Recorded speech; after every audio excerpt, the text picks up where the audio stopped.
Good afternoon, good evening. It's almost good night. This is Wake Up Israel News with Chris Judah. I could have did more videos on these floods, but I just chose not to. For several reasons. With the Nebraska flood, Colorado, South Dakota, weeks ago, I knew that my Hebrew family knew that's in tune with the Most High that it's going to be more floods. Even more snowstorm with snow as well. It's almost June. It's hot as hell in Georgia. But it's snowing and raining and flooding in other places. Make sure you guys can see what I see.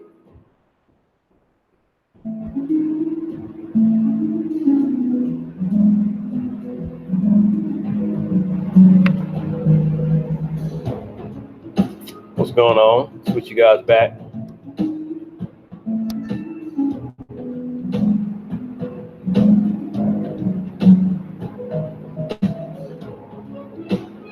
All right. Where was I? Could you hold on for a second?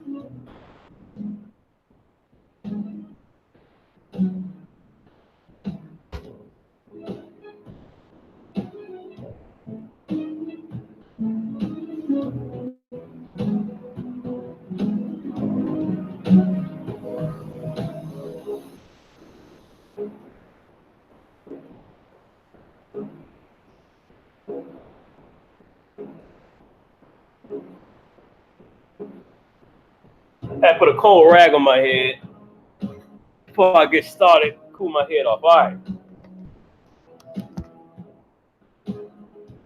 Oklahoma flooded and Dr. King. People are hanging on to trees.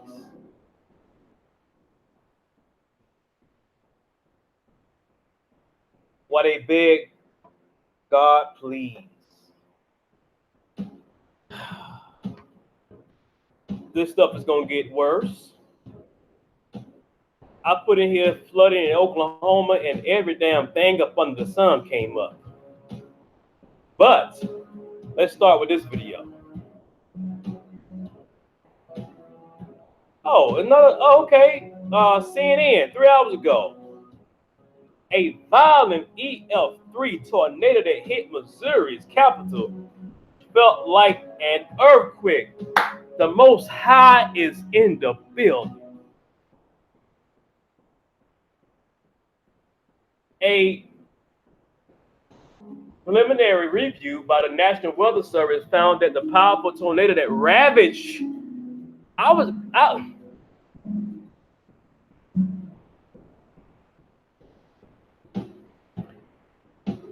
gonna put on the title, and God told me to put this. I was gonna put God's ravage on America, and I be damned.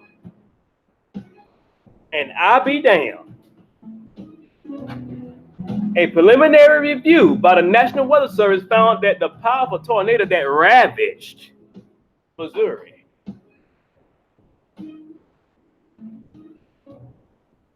capital Wednesday night rated at least a EF3 on the enhanced Fajita scale, indicting maximum wind speeds of 160. That's a hurricane, fam. The Most High is in the building.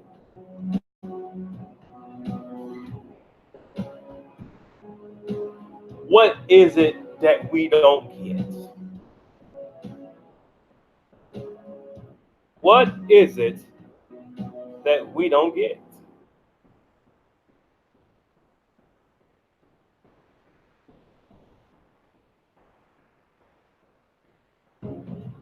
What is it?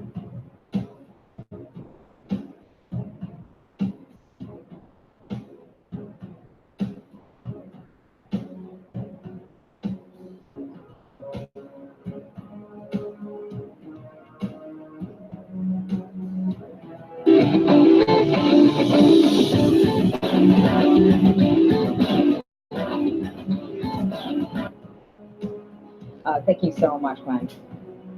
So parts of the southern plains are dealing with dangerous flooding after severe storms slammed the region. Even more severe weather could hit the area again tomorrow, and we are talking about tornadoes. Flood warnings are in place across Kansas, Missouri, and Oklahoma, and the storms are blamed for now at least 2 deaths. CBS This Morning lead national correspondent David Begnaud is in Skiatook, Oklahoma. David. Well, good morning. You know, in fact, the town of Weber Falls, Oklahoma, population about 604, actually told their folks to evacuate later today. What's happening is, as the storm system is moving east and the various creeks and rivers are rising, you have the water that's spreading, and so downriver, people continue to feel the effects. So we're in Skiatook, Oklahoma, beautiful little area. Not too many people live here. Do we know the exact population, guys? I'm looking at my producers. 8,000 people who live here. So the Bird Creek is, I'd say, a mile and a half behind us. The creek has actually spread up to 3 miles, Anne-Marie. And, you know, it went from 6 feet to 36 feet. Can you believe that? 6 to 36? And that's the effects. This is what you're seeing. We went out with the Oklahoma Highway Patrol yesterday. They were actually doing some rescues, and they told us to hop on an airboat. Here's what we saw. Our house was flooded before, but it's never gotten into my whole house. We met Terry Pittman and her dog Apollo after they got out of a rescue boat.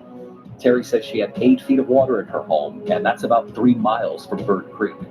Our house is 3 levels. When it floods, it gets in the first level. It was like a foot in the 3rd level today. From above, you can see just how far the floodwater stretches into rural communities. The Oklahoma Highway Patrol took us out on an airboat as they were performing rescues. 16 adults plus children and pets were evacuated in the 3-hour time period that we were there. And that was just within a half-mile radius. In Skiatook, neighbors helped this family get out of their flooded homes. This is awesome. This gave it all these high schoolers, this little elementary kid just hit me. This storm also spawned tornadoes across the plains. Suspected twisters in Oklahoma and Missouri damaged multiple buildings yesterday. One in Kansas ripped apart this home.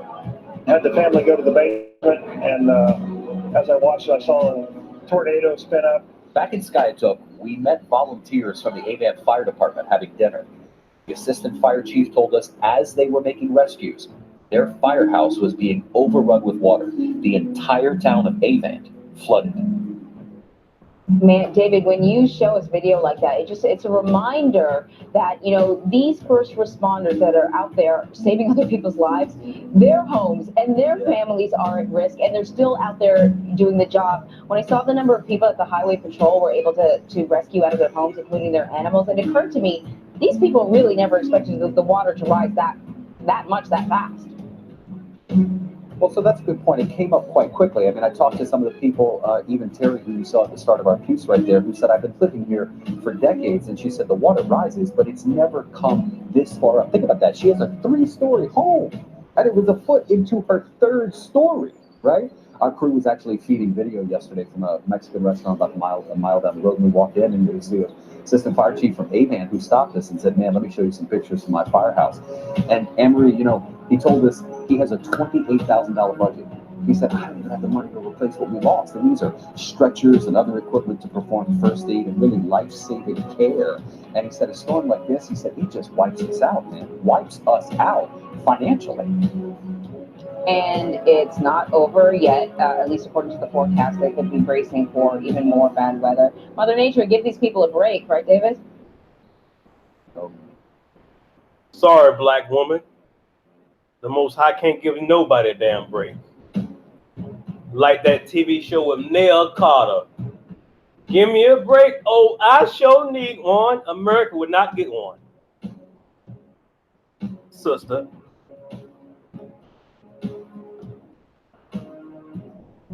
Pandora's box has been opened. Let me address this. Thank you guys for following me. I don't know yet how to use the super chat. I'm going to work on trying to use this super chat thing. And I'm an IT guy. I got a degree in IT. Go figure. University of Phoenix. So that should tell you something.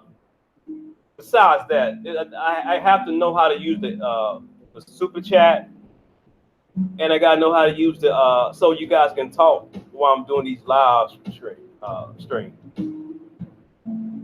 I got all of my subscribers, man, in the last, period, especially in the last 6 weeks.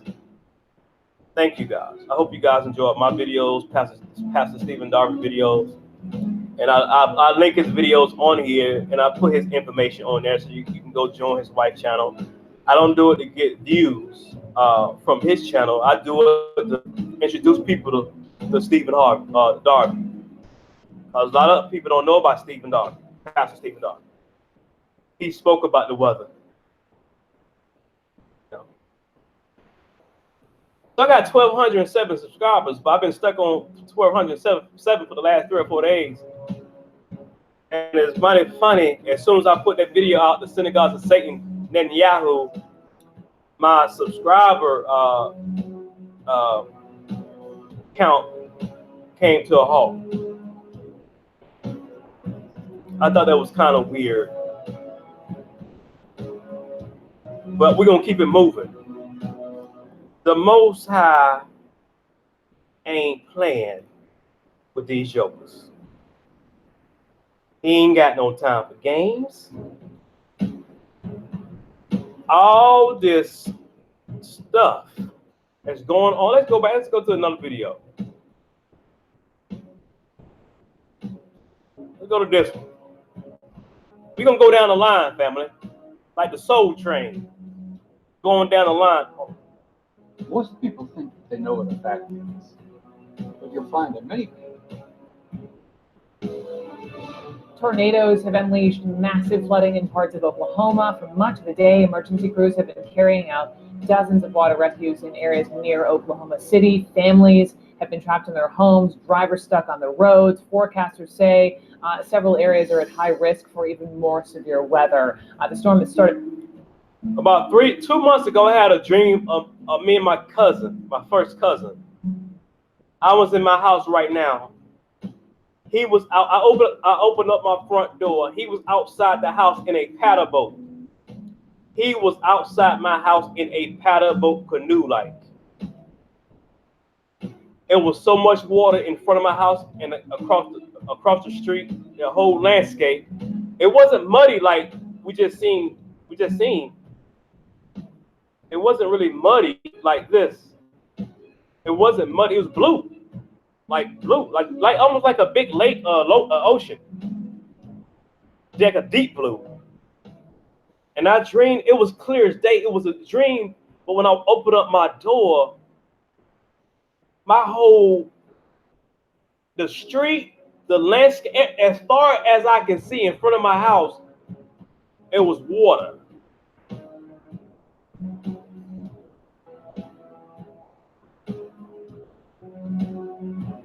And yes, the Most High come through your dreams and give you signs of what's about to come. Areas are at high risk for even more severe weather. The storm that started all of this produced at least 21 tornadoes across 4 different states, and CNN's Ed Lavandera is live in El Reno, Oklahoma, where forecasters say 6 inches of rain fell. Ed, I've been watching you all day and all these different rescues. It's been incredibly, incredibly compelling. Tell us about what you've been involved with. Well, hey, Brooke, well, even though we're on the backside of this massive storm system, finally blue skies are out, but this is what we're dealing with now. This is 6 Mile Creek. Should be a tiny little creek, but if you look out here in the distance off this road, you can see just how much the creek has come out of its banks and it is completely overtaken this roadway. Way out there in the distance, it'll be hard to see, but there's a white pickup truck that is stranded there in the water. And if you take a look here closer, you can see just how much the damage the water has done to the roadway here, buckling up these roadways. And then there are residents like the folks who live in this house where they woke up this morning finding water surrounding them. We spoke with one family that had to be rescued this morning. They say they went to bed last night, woke up at 5 o'clock this morning. They felt like they were on an island surrounded by water. Our house is surrounded. It's in the vents and everything. We went to bed and we got up at like 5, and from 5 to 6 it just right up around the house. It's not good. It's not good. It's the water's coming up and it's really deep, so it's scary. It's scary, especially when you got grandbabies.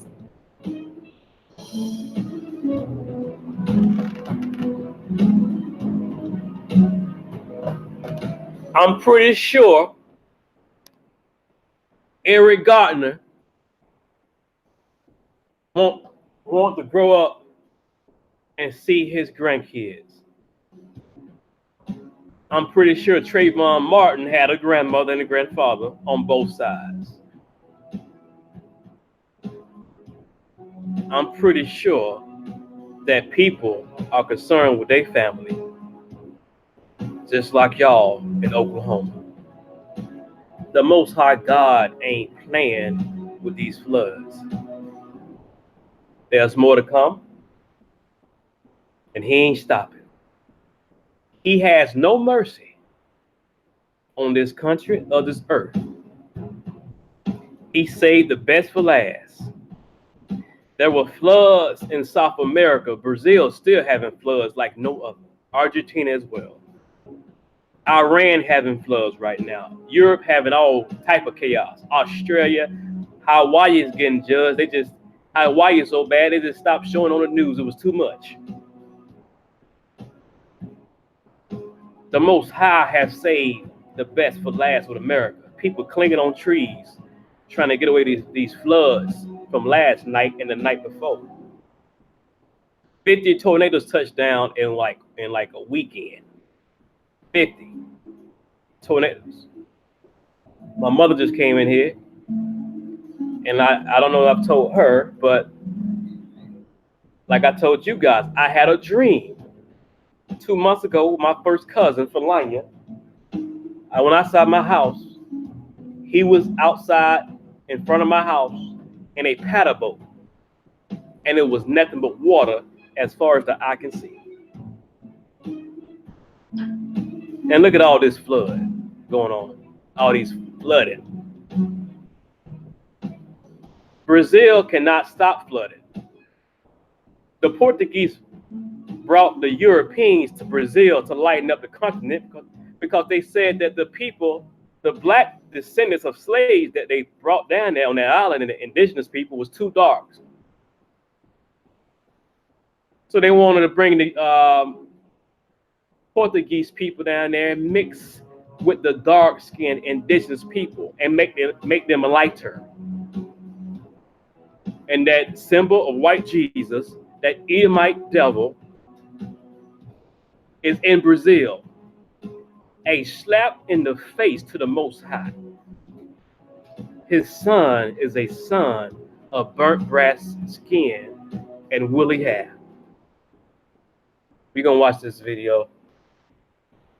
And these swift water rescue teams were extremely busy throughout the morning. We spoke with one team from Oklahoma City that was out here in El Reno helping out. We're about 20 miles west of Oklahoma City. They said they had done more than a dozen rescues in the early morning hours. And here in Canadian County, more than 40 swift water rescues. In fact, we spoke with one fire chief just a little while ago, said some of these were still going on as these floodwaters start to recede. They are popping up in various places, so people are urging, these emergency officials are urging people to still be cautious, even though it has stopped raining. Yeah, one fire chief I talked to last hour said even. Let's watch another video. Just 2 minutes and 35 seconds. It's 1 day ago.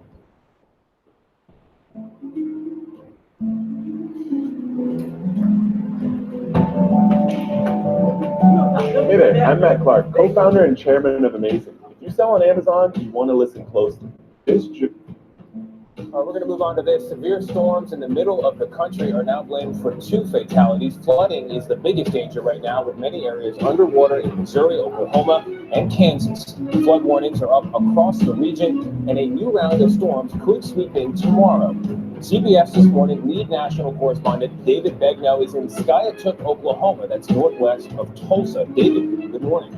Well, good morning. I can't tell you how many people have told us they've lived here 20, 30, and 40 years and they have never seen this type of flooding. This is the business section of Skiatook. As the crow flies, the Bird Creek is about a mile that direction. Yesterday, we told you Bird Creek went from 6 feet to 36 feet in 24 hours. The Oklahoma Highway Patrol was performing rescues yesterday, and they let us go along. Our house was flooded before, but it's never gotten into my whole house. We met Terry Pittman and her dog Apollo after they got out of a rescue. Terry says she had 8 feet of water in her home, and that's about 3 miles to Bird Creek. Our house is 3 levels. When it floods, it gets in the first levels. It was like a foot in the 3rd level today. From above, you can see just how far the floodwater stretches into rural communities. The Oklahoma Highway Patrol took us out on an airboat as they were performing rescues.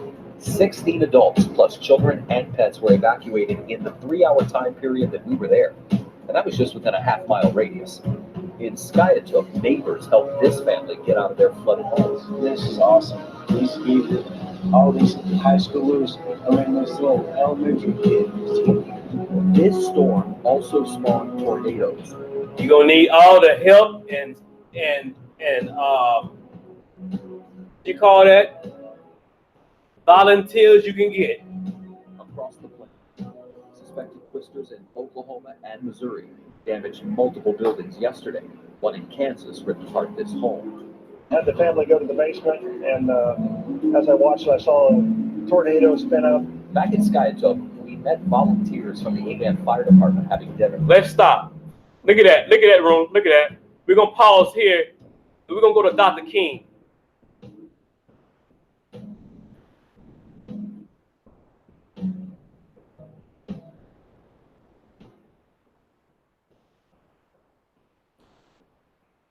If you see the frustration on Dr. King's face,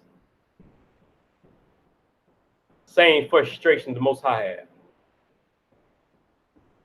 26 minutes, we're going to watch every bit of it. To use legal and nonviolent methods to gain. There. What was the civil rights movement? When you went to this church, Dr.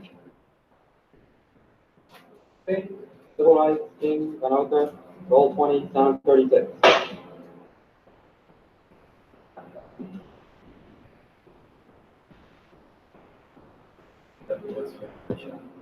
Dr. King, this church is as good a place as any to go back over your commitment to the civil rights movement. When you went out from here into university, and then you went to Montgomery, Alabama, and started the bus boycotts there. What was the philosophy of the civil rights movement as you saw it then, more than 10 years ago? Well, I would say then the philosophy was that we must go all out to use legal and nonviolent methods to gain full citizenship rights for the Negro people of our country. Of course, that particular struggle and that philosophy centered on breaking down all of the barriers of legal segregation. So I would say that in that period, the basic thrust for the gaining of citizenship rights for Negroes was to end the humiliation surrounding the whole system of legal segregation. Dr. King, was there something peculiar to the place where you started, and the kind of people you attracted? I mean by that, there was a strong attachment on the part of your parishioners in Montgomery to the church. They were older people, weren't they?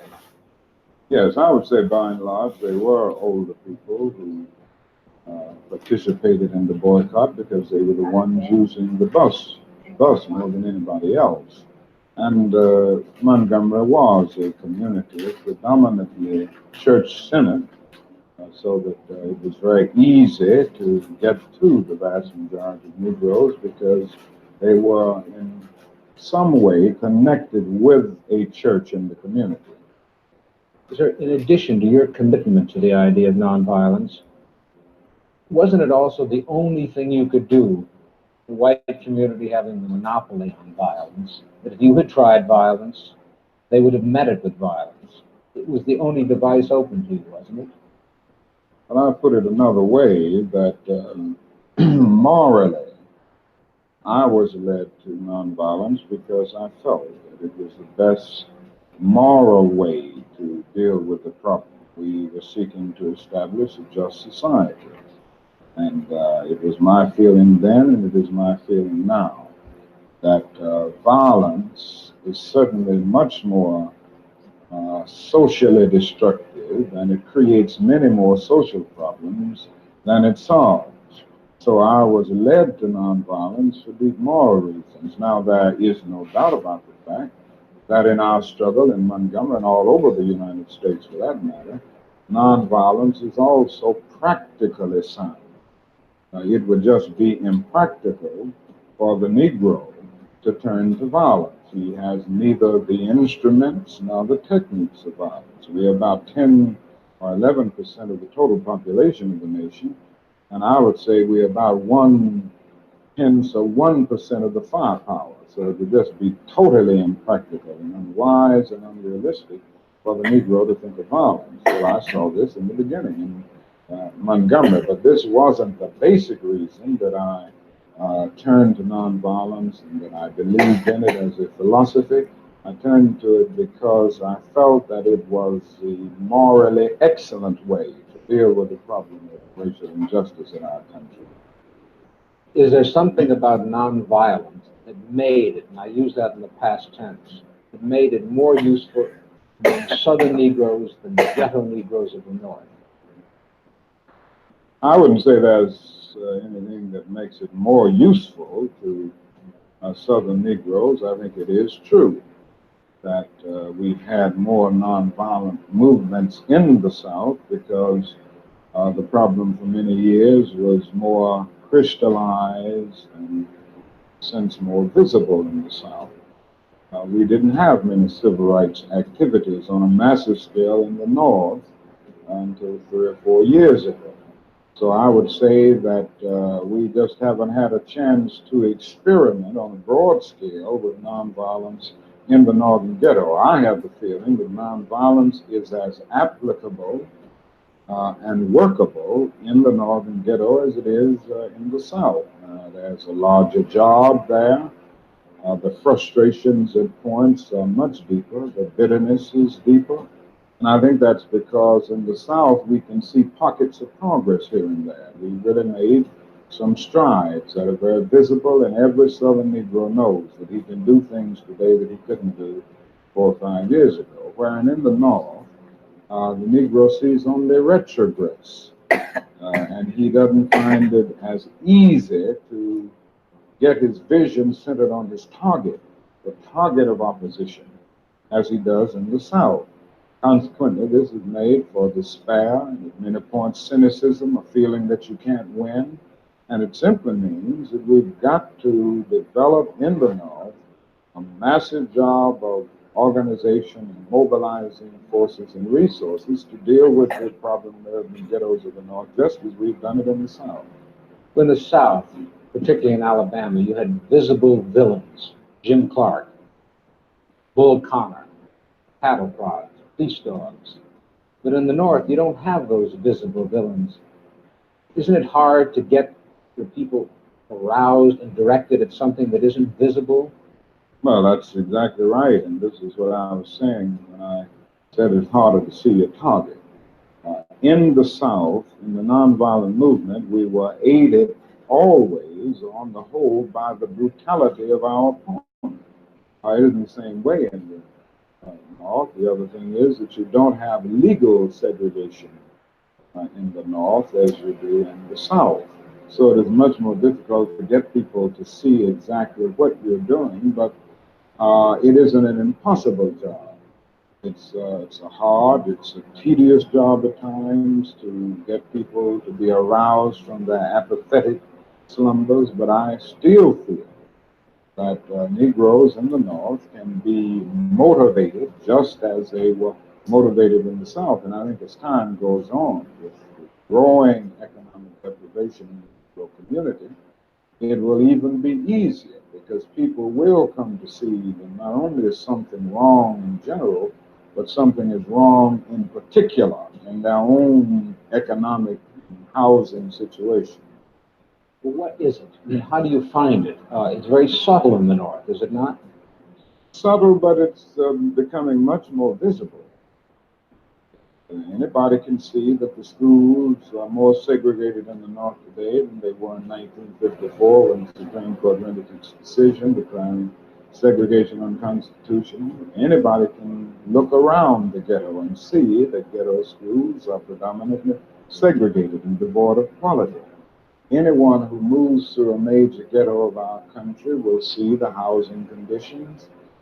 People don't have to be reminded that they are forced to live in slums in many instances, and they're often rat-infested, vermin-filled slums. And it isn't too hard to see the exploitation that the Negro confronts in the ghetto, where he is forced to pay more for less and constantly trying to make ends meet, that because of either no job as a result of unemployment or a job that is so economically unprofitable that the person can make ends meet. And I think they see all of these things, and more they're coming to see them. Because before, the people of the North were looking to the South. They supported the struggles of the South. Now they're coming to see that their problems are very real, and they've got organized to grapple with. Was there something hypocritical about the fact that the South existed and the North could point the finger? And then when the Civil Rights Acts were passed in the early 60s, you couldn't point the finger anymore?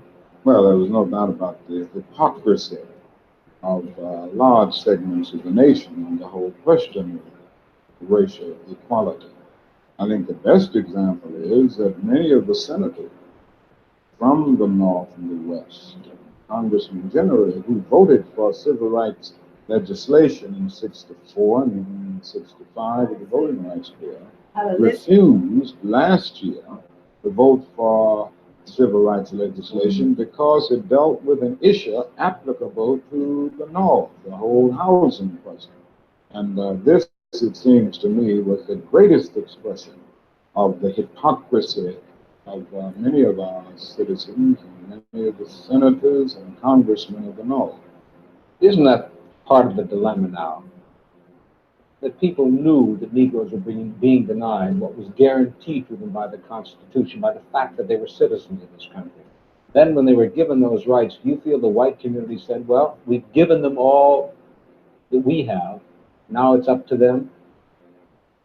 Well, I think the dilemma is much deeper, and I think one during this period of transition has to be very honest with them.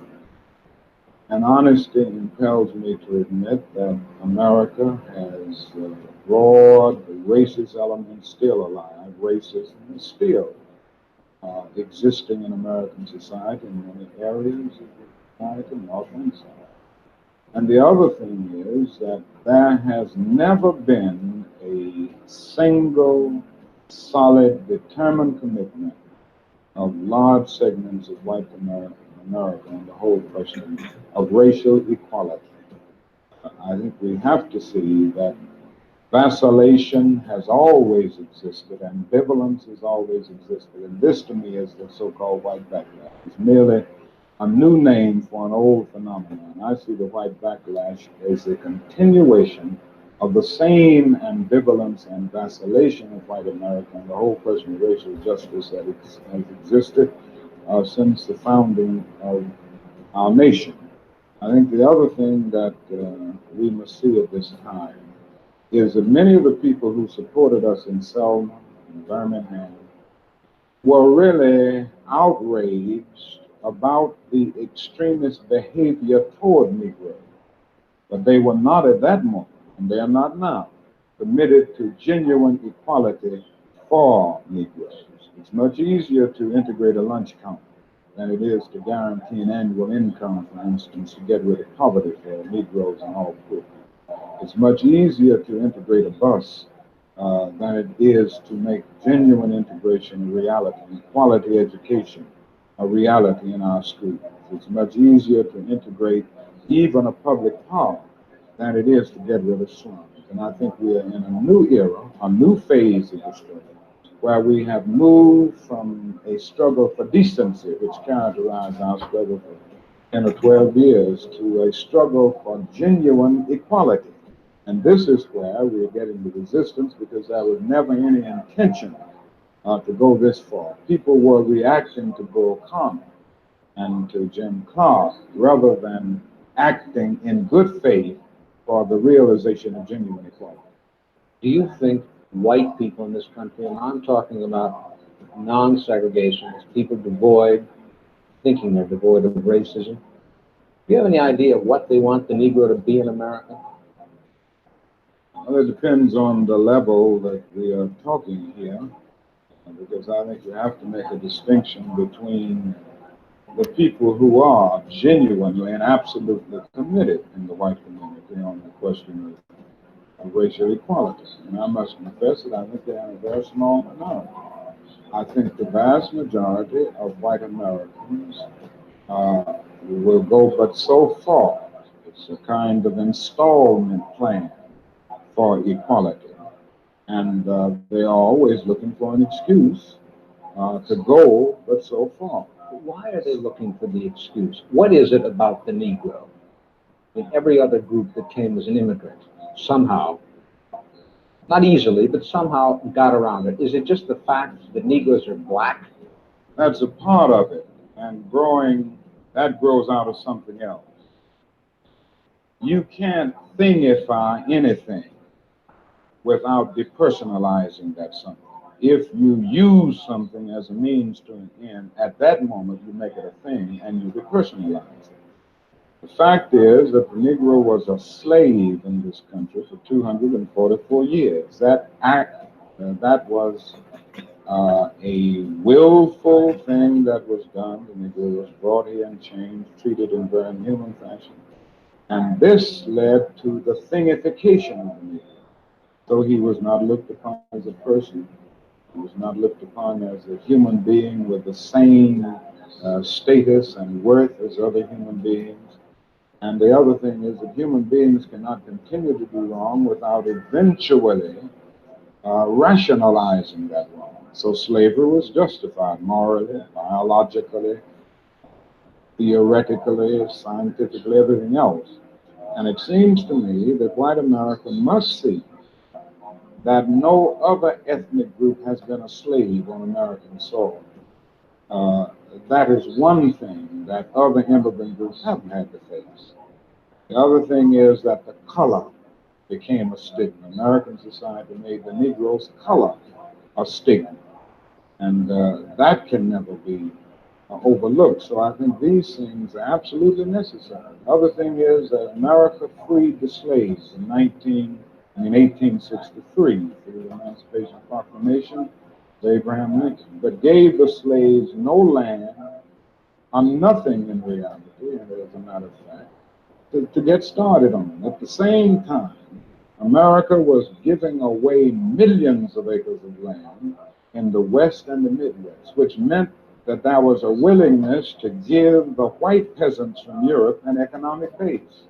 And yet it refused to give its black peasants from Africa, who came here involuntarily in chains and had worked free for 244 years, any kind of economic base. And so emancipation for the Negro was really freedom to hunger. It was freedom to the winds and rains of heaven. It was freedom without food to eat or land to cultivate, and therefore it was freedom and famine at the same time.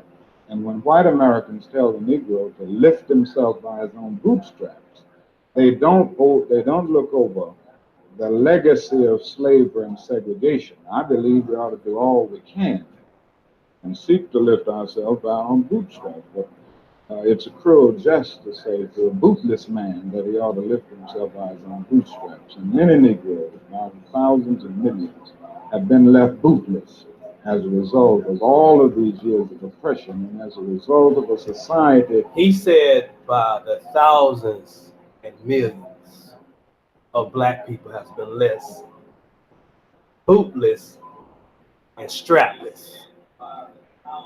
I want to get that into House Negroes' minds, because you say the same thing. Pull yourself up by the bootstrap, but there's no boots or straps to be pulled up, because we were left with nothing. And for you House Negroes, They think you got it going on with your corporate America job. Everything is about to come crashing down. A wake-up call is coming. House Negro wake-up call. That deliberately made this color a stigma, something worthless and degrading. Apart from wanting to live better, which all of us want to do, to raise one's children in a better way, be better. Does the Negro in America know what he wants to be?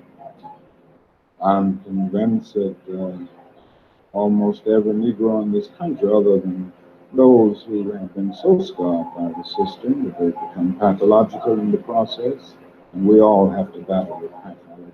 Nobody really knows what it means to be a Negro unless one can really experience it. And I know we all have to battle with this constant drain, feeling of nobodiness. But in spite of this, I think the vast majority of Negroes in this country know that they want to be people. They want to be men. They want equality, period. It just boils down to that. And we haven't been able to be people. We haven't been men because of all of the conditions that we've lived with and the syndrome of deprivation surrounding conditions, whether it's in housing, economic area, or in schools, vicious credit practices that we face in the ghetto, and all of the problems of closed doors and constant defeats. But in spite of all this, I think we all know, basically, that we want to be men. We want to be persons judged not on the basis of the color of our skin, but on the basis of the content of our character. But you know that many young Negroes don't want anything that smacks of the American white middle class. But do they want something that smacks of whatever is the black middle class? Or do they just not want bourgeois values, which after all, the basis of this democracy? Well, I think we have to see what they are saying. I would be the first to agree that integration does not mean giving up everything that has an Afro-American taint, so to speak, a background. I think there are certain unique things within any culture and certain cultural patterns that when you get to the process of amalgamation can really lift the whole culture. And it seems to me that integration at its best is the opportunity to participate in the beauty of diversity. I think the other thing that we've got to see is that these young people are saying that there must be a revolution of values in our country. Jimmy Baldwin said on one occasion, what advantage is there in being integrated into a burning house? And I feel that there is a need for a revolution of values in America, because some of the values that presently exist are certainly out of line with the values and the idealistic structure that brought our nation into being. Unfortunately, we haven't been true to these ideals. Many of the values of so-called white middle-class society are values that need to be reviewed and re-evaluated, and in a real sense, they need to be changed. So I think the young people in the Negro community who are raising these questions are raising some very profound questions about our total society. In other words, they are saying that there must be a restructuring of the architecture of our society where values are concerned. And with this, I would agree with. So in the quest for integration, I think we can offer our whole nation something, because there are three evils in our nation. It's not only racism, but economic exploitation and poverty would be one, then militarism. And I think in a sense, and in a very real sense, these three are tied inextricably together, and we aren't going to get rid of one without getting rid of the other. When you stood on the Lincoln Memorial that day in August '63, you said, I had a dream.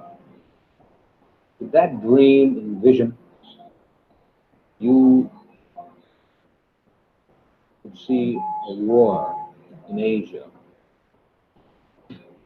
preventing federal government doing for the Negroes, preventing the society doing for the Negroes, that which you think had to be done? No, I didn't envision that then. I must confess that that period was a great period of hope for me. And I'm sure for many others all across the nation. You know, the Negroes had about lost hope. Saw a solid decade of progress in the South. And 1954, which was 64, 1963, 9 years after the Supreme Court's decision to begin the march on Washington, meant a great deal. It was a high moment, a great watershed. But I must confess that that dream that I had that day has at many points turned into a nightmare. Now, I'm not one to lose hope. I keep on hoping. And I still have faith in the future. But I've had to analyze many things over the last few years, and I would say over the last few months. Gone through a lot of soul searching and agonizing moments. And I've come to see that we have many more difficult days ahead, and some of the old optimism was a little superficial, and now it must be tempered with a solid realism. And I think the realistic fact is that we still have a long, long way to go, that we are involved in a war on Asian soil, which, if not checked and stopped, can poison the very soul of our nation. Dr. King, even if there had not been a war in Asia, would you still not have had this nightmare insofar as the Negro movement for equality then touched on two things that the white community holds sacred, their children and property? Oh, I have no doubt that we would have encountered great difficulties, great problems of resistance. The war had not been in existence, so I'm not going to say that all of our problems would be solved if the war in Vietnam is ended. But I do say that the war makes it infinitely more difficult to deal with these problems. When a nation becomes obsessed with the guns of war, it loses its social perspective, and programs of social uplift suffer. This is just a fact of history, so that we do face many more difficulties as a result of the war. It's much more difficult to really arouse a conscience during the time of war. I noticed the other day, some weeks ago, a Negro was shot down in Chicago, and it was a clear case of police brutality. That was on page 30 of the paper, but on page 1 at the top was 780 Viet Cong killed. That is something about a war like this that makes people insensitive. It dulls the conscience. It strengthens the forces of reaction, and it brings into being bitterness, hatred, and violence. And it strengthened the military-industrial complex of our country.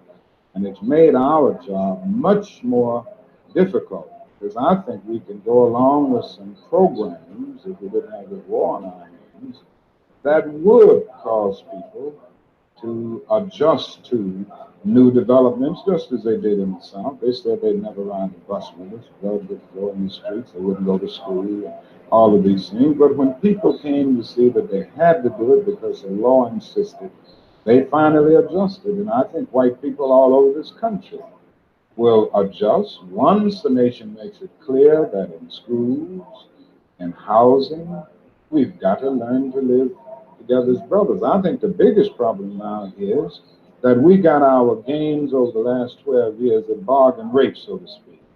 It didn't cost the nation anything. In fact, it helped the economic side of the nation to integrate lunch counters and public accommodations. It didn't cost the nation anything to get the right to vote established.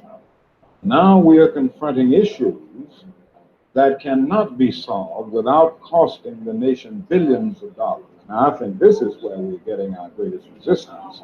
They may put it on many other things, but we can't get rid of slums and poverty without it costing the nation something. Dr. King, a nightmare.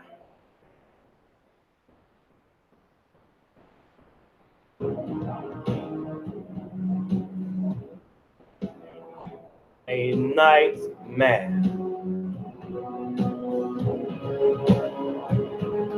Did you see his eyes?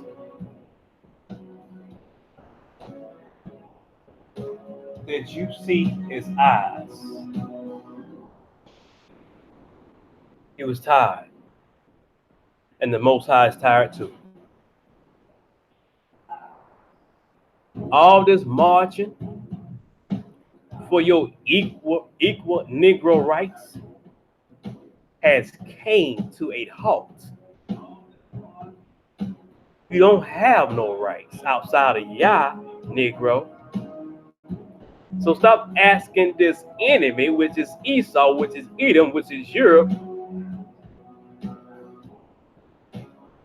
for your equal rights.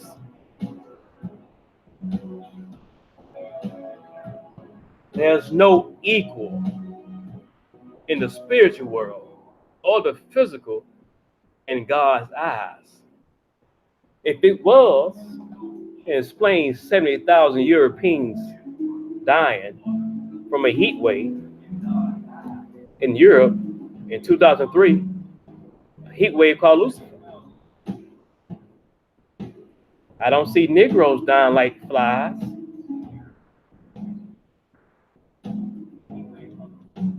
But in the enemy eyes, I'm not saying all Gentiles are your enemy, but the system itself and the culture itself as a collective group is your enemy. You can have good Gentiles who know the truth about who the true Hebrews are. I'm not talking about a single individual who knows the truth. I'm talking about if you are a Gentile and you are white, your strength lies beneath. Your strength lies within your culture.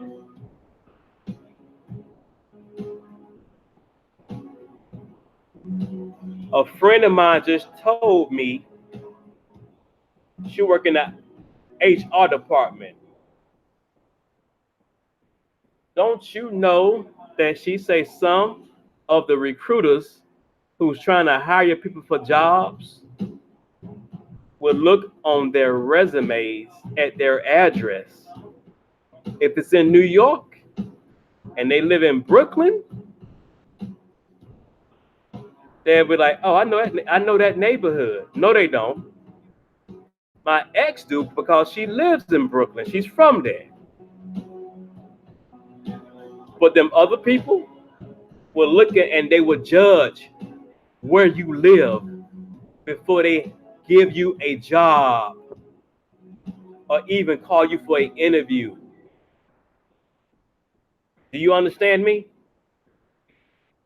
That's white supremacy, even though it may be a HR department full of us. Do you understand me? Hold on one second.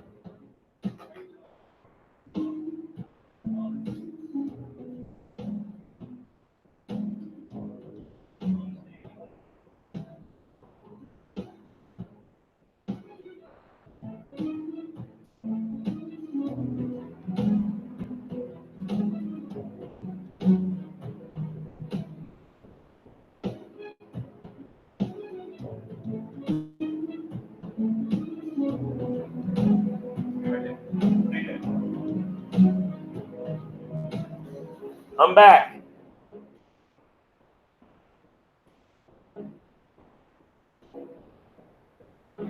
They will check your address and where you live. And by if you're not in Manhattan, they may not want to be bothered with you, even though Brooklyn is considered New York City.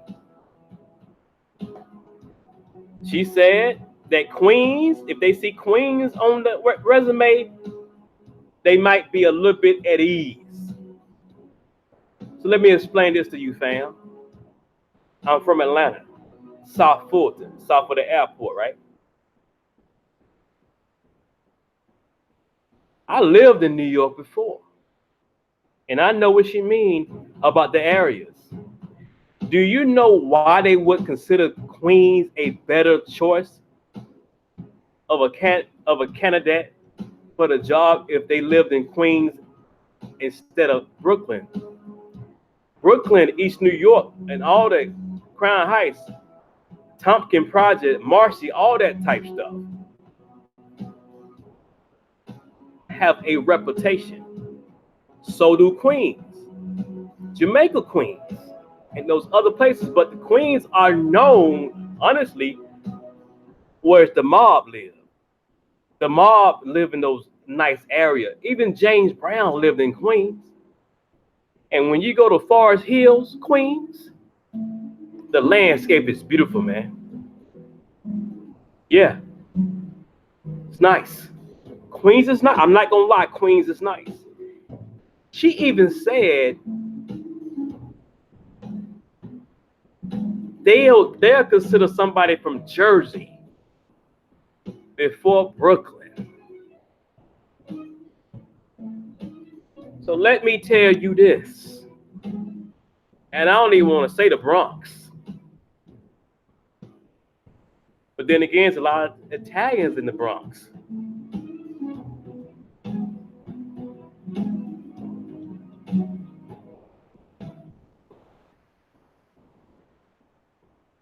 The nightmare of hell that Dr. King talks about blew up in our face. Big time. You still got Negroes fighting the phone. I'm gonna continue this, but look at this office right here. Look at the flood waters in this office. I bet these Edomites in this office had all kind of Negro jokes. Yeah. The one who you call 911 if you're having a heart attack, they come save you and take their precious time. Yeah. Though them. The Most High has unleashed his fury, and we ain't seen jack yet. You think these floods something? Wait until it's gonna be more sinkholes. You might see a whole city sink in the ground.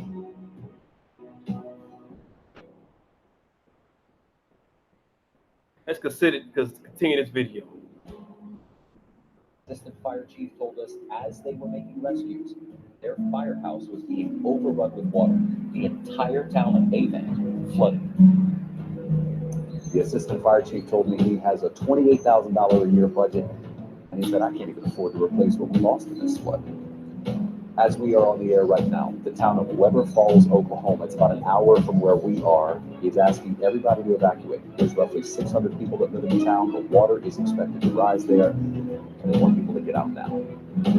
More troubles in Oklahoma, David. Thank you. Are vegans healthy? I'm vegetarian, so French fries and beer are vegan, so you tell me. But seriously, the easy part. Oh, 1 second.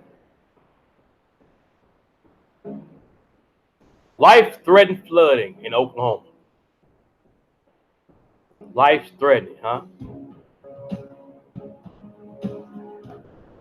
The severe weather also brought nearly 7 inches of rain, yikes, to parts of Oklahoma, Kansas, Missouri, and Texas last night, causing life-threatening flash flooding there. That's right. Flash flood watches extend for 650 miles from Kansas all the way to Illinois. CBS this morning's lead national correspondent David Begnaud is in Hominy, Oklahoma, where dozens had to be rescued or evacuated. David, good morning. Tony, good morning. This is what you get for being the lead, standing in the rain, because this is the top story right now. Over the last 12 hours, flash flooding has been the story. We woke up in Moore, Oklahoma, outside Oklahoma City, drove 2 hours to Hominy, and this is what we've started to find. This is the same ditch that 6 hours ago had flooded the street, left a mother and her daughter in their vehicle stranded as they drove in the floodwater. They couldn't see. This man had to be rescued as his vehicle, we're told, floated on the roadway into the ditch. I talked to the 911 dispatcher who guided us to the flooding. She said, even I've got flooding in my home. There is a nearby Bird Creek. Get this, the water went from 5 feet 12 hours ago to 36 feet right now. Southeast of here, there's flooding in the city of Tulsa. 11 different counties in Oklahoma had flash flood emergencies over the last 12 hours. Some places got 6 inches of rain in 6 hours.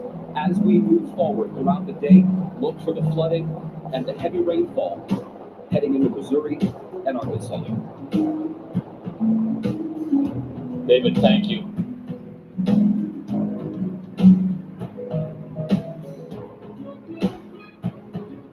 We're going to go down the line. Hi, I'm Alex Schultz. Oh my God. In 2015, we took a surf trip to Bali, Indonesia, and saw. Look at these guys. Good evening, I'm Major Garrett. This is our Western Edition. Tornado Alley is living up to its reputation for dangerous weather tonight. An outbreak of tornadoes started this afternoon in Texas and Oklahoma, where forecasters were predicting the worst storms in more than 2 years. Schools in many areas were closed. More than 150,000 children stayed home as a precaution. A tornado was reported late today near the town of Mangum, Oklahoma. Are you hearing the numbers? Is there.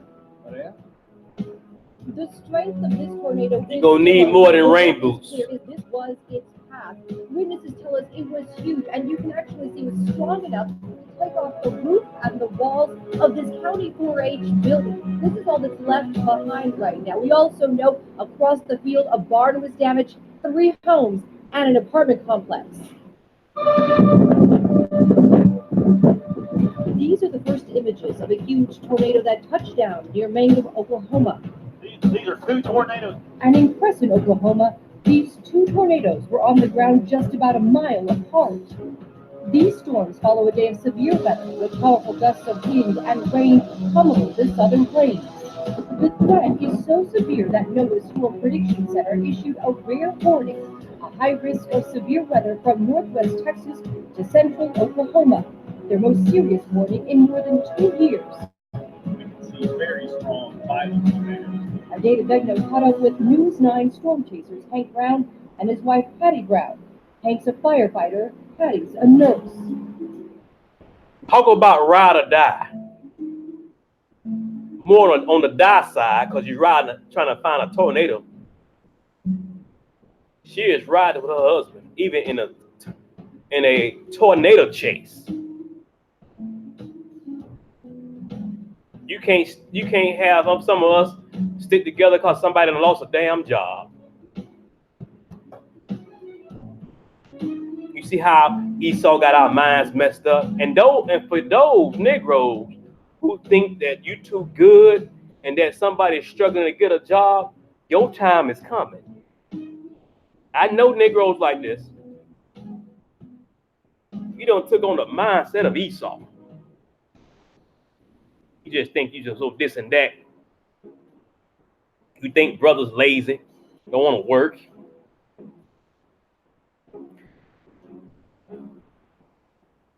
You think sisters ain't work for them because they ain't work. They may have 2 kids by themselves. They might work at a warehouse doing a forklift, driving a forklift. But a lot of us is coming back to our senses. I see a lot of us getting married now. Thank God. Praise the Most High. Like something waking us up within.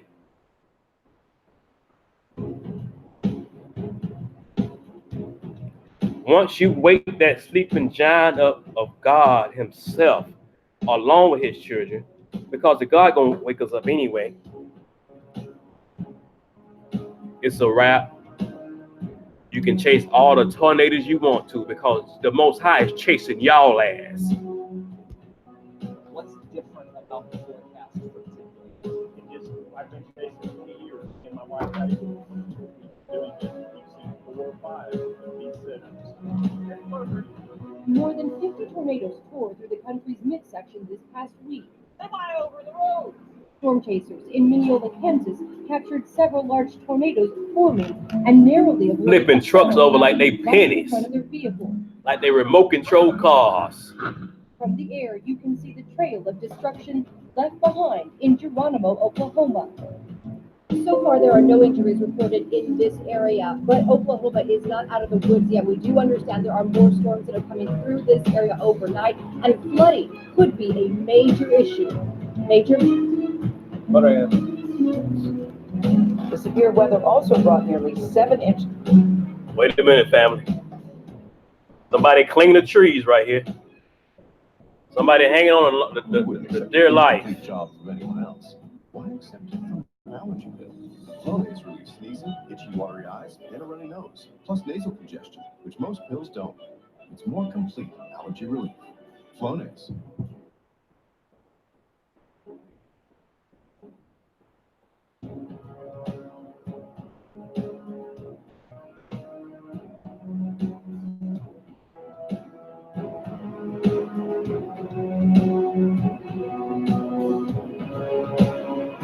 Would you look at this?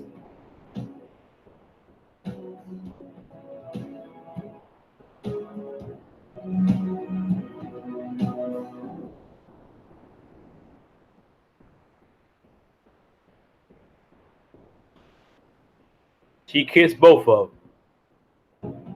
But they dragged their ass like a loose horse, though. I ain't gonna lie.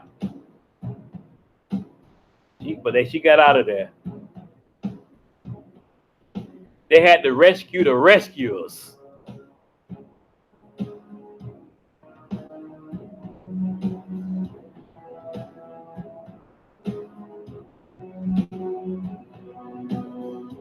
Go to one more.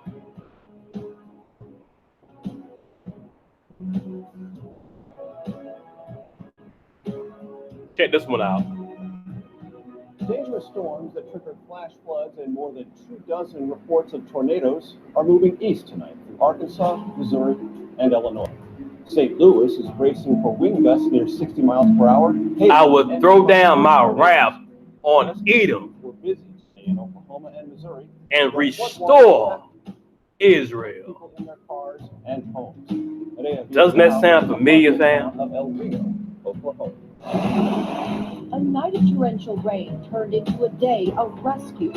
Drivers caught in their cars, families stranded by dangerous floodwaters. More than 6 inches of rain fell in El Reno, just outside Oklahoma City. And by midday, this small fire department had launched on a half a dozen rescues.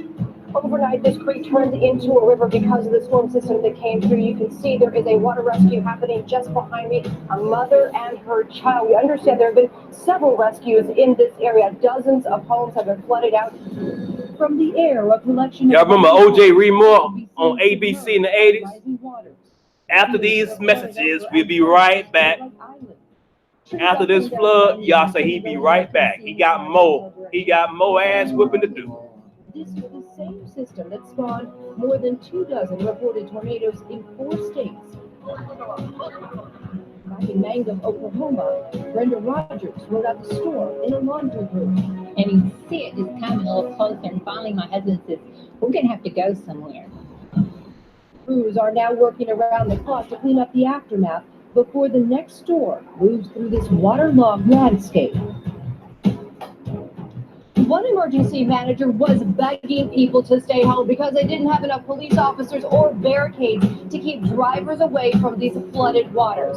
Major, there is more rain expected for this area later this week, but people here are hopeful that this flood water will recede by then. Thanks very much. No one is going to hand us the agenda we voted for. We must fight for it. They're not giving it to us.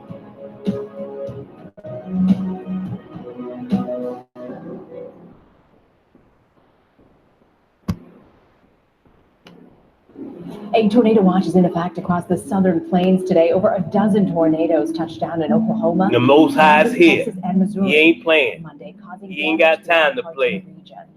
In addition to powerful winds, The Father don't play with children. Prompting severe flooding. Daddy mean business. Rescues have been carried out. And when he whoop ass, More severe weather. you better go hide in the closet somewhere. CBS News' Courtney Zubowski joins us now from Oklahoma City. So, Courtney, we know there have been rescues today from the flooding. What more can you tell us? Are you still there? Well, right now we are in front of the Oklahoma River, and if you've ever seen this river, it does not usually look like this. We've talked to a lot of people around here, and they said they have. Well, just be patient, Sally. It's more to come. But you can also see the sun is out. We're okay here in Oklahoma City. The problem right now, let's shift about 25 people are looking miles dazed from and here in gazed at the El same Reno, time. Oklahoma. That's where we've been hearing and seeing about these rescues. An elderly couple had to be rescued from their home. Read the Bible sometimes. You'll love it. The Interstate I-40, a major thoroughfare through this area, was shut down due to flooding, water just over that interstate. So a lot of problems there. Then you had tornadoes, about a dozen of them spotted, a lot of them in sparsely populated areas, but now we're hearing about injuries with some of those tornadoes, especially in the Tulsa area. That's where a tornado touched down near the airport. So that's what we're hearing and seeing right now as far as the damage and the rescue efforts. And are forecasters concerned about, is the risk of tornadoes and storms still going to continue? Oh, absolutely. The concern right now is in Arkansas and Missouri. And tonight in Missouri, Negroes got it figured out. There's a hockey game and there's a baseball game. Very popular event. The hell with that baseball game. The Most High is hitting home runs every time he comes to the plate. Let's go to numbers, okay?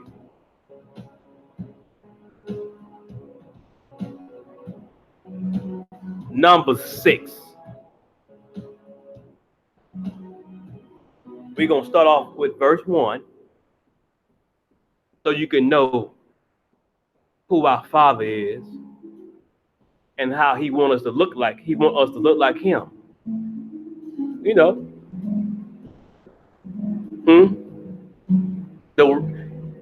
I have a real daddy's girl. All right? If you love your daddy, your biological father, I hope you love your father just as much and then some. Because he tell us, the ones with the woolly hair, you know the Hebrews that came over here in slave ships and messed up with Moses, and now we've messed up with him again, and we denied the Messiah as well.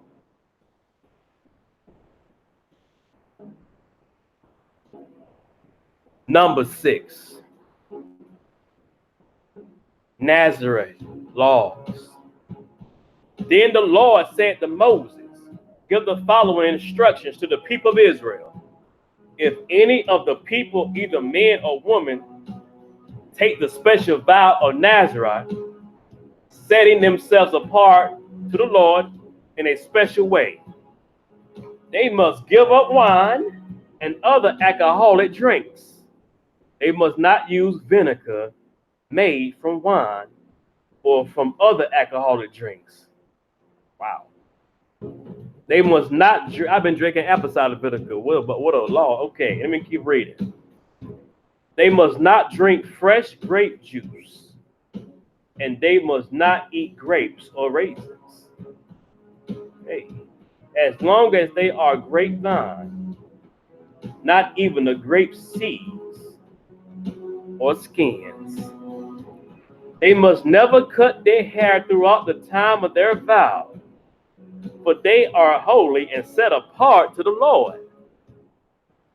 Until the time of their vow has been fulfilled, they must let their hair grow long.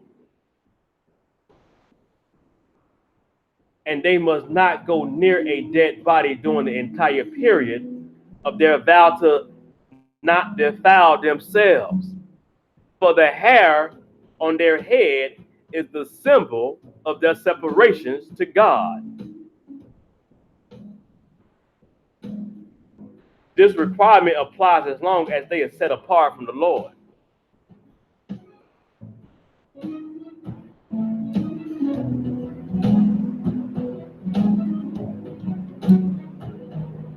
You guys still there? I got more to read. Because mine ain't read it like I wanted to read. Give me the Old Testament. I'm sorry, King James Version. Numbers 6.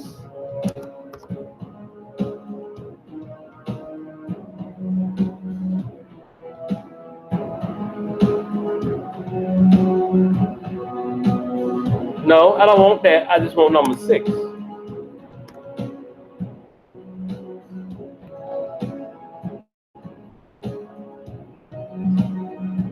Let's go with this. I want y'all to listen very carefully.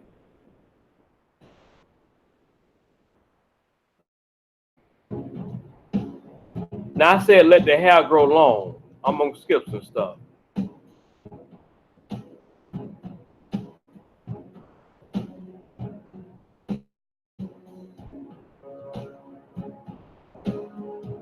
Are you ready? Verse 5.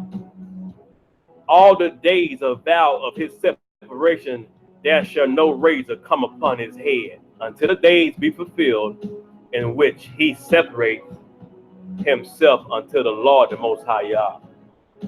He shall be holy, and shall let the locks of the hair of his head grow. All the days that he separateth himself unto the Lord the Most High Yah, he shall come at no dead body.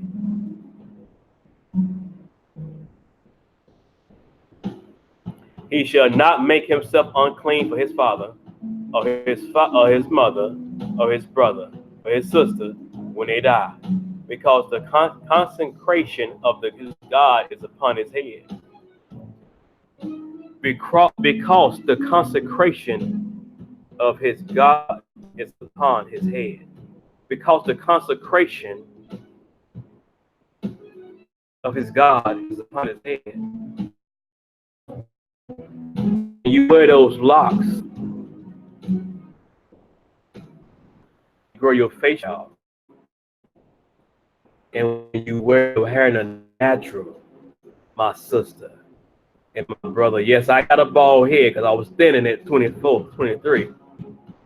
I'm talking to the ones that have hair. And yes, you can cut your hair off if your hair is thinning. It's in the Bible.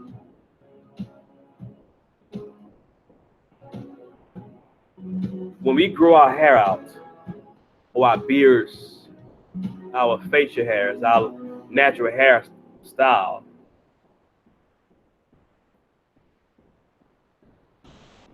I did a little quick video on Afro trees and how some of those trees look like afros and natural hair. They do.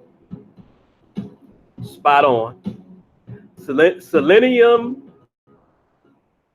melanin is what black Hebrews have. Hebrews have selenium melanin, and the Europeans have sulfur melanin. Selenium is what's in the trees. Everything of nature, everything of God represents him. So your afros and your locks and your natural hair look like the hedges in front of your house and the trees in Piedmont Park and Central Park, in the park of Lincoln Park in Chicago, parks in Miami, California. You are a nature being. You are a natural being. You are God, the Most High Yah. So when they tell you to cut your locks off and your natural hair off, they are saying the hell with the Most High. Well, if you're going to say the hell with natural hair and the Most High, well, damn it, the hell with you. Bring on the floods. Bring on the hurricanes. Bring on the tornadoes. Bring on the hailstorm as big as basketballs. I'm telling you, the Most High, bring it. Bring it. I want you to bring it, and I want you to bring it, because some of these Negroes do not feel you. They don't want to hear it. They reject the Old Testament. They reject the Most High. I'm asking you, Most High, bring it. Bring everything up on the kitchen sink. And I mean it. Going to be going on right when these storms are supposed to hit the area. So they're taking a lot of precautions. They're urging people, if you're going to those games and the storm hits, stay where you are, don't go out, because they are expecting hail, gust winds, and that potential for tornadoes. Courtney's Mouse, thank you very much, Courtney. That's the blue one. The blue one is mainly for cabbage. Basically, if you don't want to like this, once you get angry, you should take care of very nice and clean. That's really also. Now, dressing is not only for cabbage, it's spicy. When it becomes eating out of the diet, you should and we make really nice and clean for this. That's with the same blue one. Right here on the back of the side is the manual. So when you do slicing, all you have to do, you just need to tap and drive, and you can do the slicing, including the potatoes. Now, fencing, blue one. You know, this blue one is a peeler. White is too white for the peeling. The black one is a peeler. Now, when you do peeling on it, you just go back and forward for pricing. My bad, fam. My bad. I didn't mean to space out. I got to see your hall for a second. Let's look at this guy. He look a little terrified.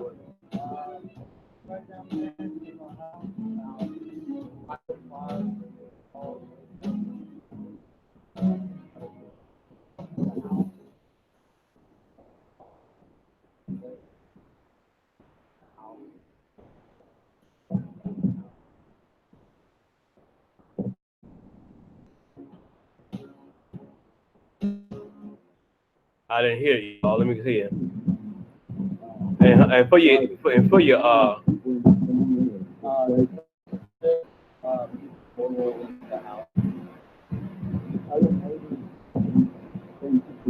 as you know. Yes. My brother lives a quarter mile away from us, and he's in the. Listen here, man. I want to be as real as possible. You pay for your ancestors' sin, and young man, you just getting caught in between your ancestors' sins and what they did to God's people. I know you don't know, and you probably do. For the Gentiles who knows the truth, start reading the Old Testament so you can really know who you come from, which is Esau and Edom, and why God is doing this to Argentina and Brazil and America, all these floods. He's not too fond of Gentiles, but the New Testament say that he is. The Most High do say treat foreigners like you want to be treated, because once a time you was treated like crap. We treat people better. We treat our own selves. So we have done that. I think we have went overboard with treating everybody with more love than we do each other. Back to you, young man. There's more floods to come. I get you, buddy. I get you. And I'm gonna say this. I'm gonna end it on this. I'm not gonna go no fight. I'm gonna end it. This is Wake Up Israel News with Chris Judah. I love showing, just talking to you guys, chatting with you guys. Gentiles alike. Get into the Old Testament so you can know. People say don't get into the Old Testament. Get into the Old Testament so you can know, because the New Testament been bamboozled. You know what I mean? And a lot of us have went very house Negro haywire from reading the New Testament. I ain't saying nothing wrong with the New Testament. You read that too, but it's been infiltrated so much. It's like we accept Gentiles. This Chinese man said that Negroes, black people, are the most stupidest people on earth, because he can set up a Chinese store beside a black man and run the black man out of business with the help of the black community. And you can get pissed off all you damn want. This Moabite ain't lying. The Most High has to come save us from our own selves because we so lost.